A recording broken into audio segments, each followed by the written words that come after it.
if you got time for that, I'll give you the 30-second version of how we landed where we are. Sure. It started with the attacks on the World Trade Center. That unmoored the country's sense of security, followed immediately by the housing crisis and the mortgage crisis and the recession, in which no one on Wall Street went to jail.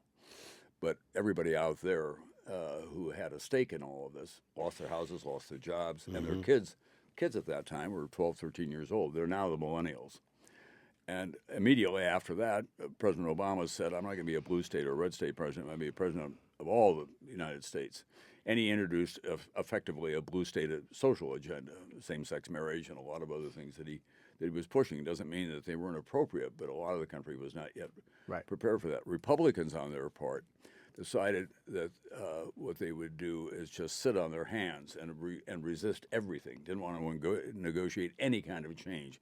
They were beholden to a very stern conservative ideology, and the country has always been more multifaceted than all of that.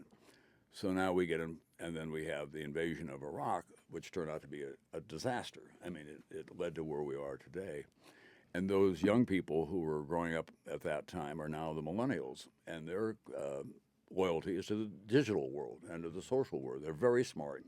They don't feel as connected to the institutions of governance. We have a workforce in Washington that is 60 plus in age. When I was growing up, if you could get a job in a congressional office or you worked in the Pentagon, that was a hell of a good deal. Yeah. People don't want to run there anymore, and we need to find a way to tap that extraordinary intellect that they have, that capacity for inventiveness, and make it part of who we all are. I'm speaking at University of Mississippi commencement this weekend, and that's part of my message. You just can't bunker down in your own particular interest. This country has always been at its best when it's more than the sum of its parts. Yeah.